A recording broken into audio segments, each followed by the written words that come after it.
बिस्मिल्लाहिर्रहमानिर्रहीम। अस्सलाम वालेकुम नाज़रीन, सल्तनत उस्मानिया की सीरीज़ की किस्त नंबर 35 में हम ऐसे सुल्तान की बात करेंगे जो सल्तनत उस्मानिया के सबसे बूढ़े सुल्तान के नाम से जाने जाते हैं।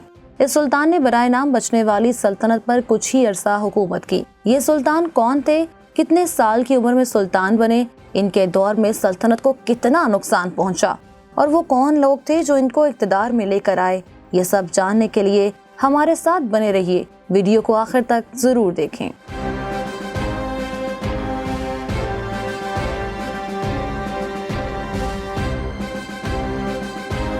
नाज़रीन, सल्तनत उस्मानिया के 35वें सुल्तान मोहम्मद पंजम या मोहम्मद खामिस 2 नवंबर 1844 को चिरागा महल में इस्तांबुल में पैदा हुए। सुल्तान अब्दुल मजीद सुल्तान मोहम्मद के वालिद थे और उनकी वालिदा गुल जमाल कादीन अफंदी थीं। सुल्तान मोहम्मद पंजम की तालीम महल में हुई। सुल्तान की आला ज़हानत की बदौलत सुल्तान अपनी तालीम को अच्छे से इस्तेमाल में लाए। सुल्तान ने अरबी और फारसी जुबान का मुतालिया किया और बाद में बहुत अच्छी तरह से इन जबानों में लोगों से बात भी की।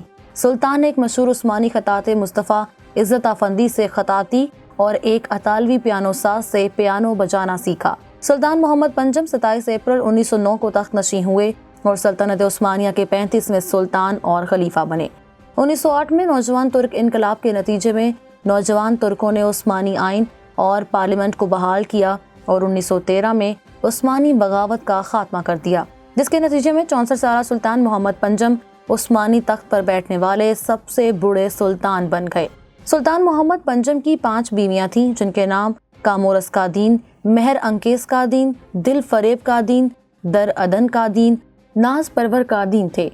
सुल्तान के 3 बेटे उमर हलमी, उमर ज़ियाउद्दीन, नसीमुद्दीन और एक बेटी राफिया सुल्तान भी थीं।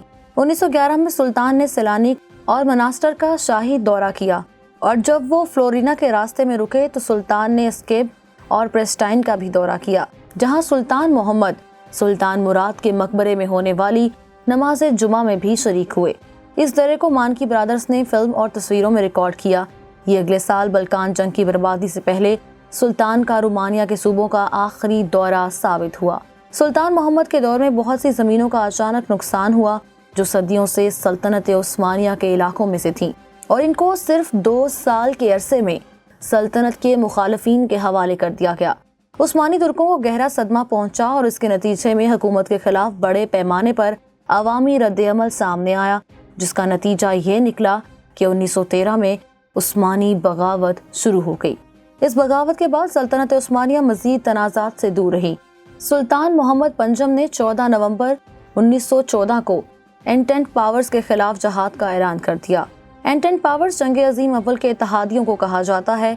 असल में सुल्तान के बारे में ये कहा जाता है कि वो अनवर पाशा की जर्मनी के साथ इत्तेहादी पॉलिसी के हामी थे। इस जंग का ऐलान खलीफा के जरिए तारीख में जहाद का आखिरी ऐलान था, क्योंकि खिलाफत 1924 में इख्तिताम को जा पहुंची थी। ऐलान जंग के नतीजे के तौर पे अंग्रेजों ने कब्रस और मिस्र के कैडीवेट को यकजा कर दिया। ये सूबे कम अज कम तुर्कों के बराए नाम हुक्मरानी के तहत रहे थे, लेकिन इस जंग के बाद वो भी ना रहे। इस दौरान कुछ अरब आखिरकार 1916 में अरब बगावत के साथ उस्मानियों के खिलाफ बरतानवी अफवाज में शामिल हो गए, जिससे अरबों ने भी उस्मानियों के खिलाफ बगावत शुरू कर दी।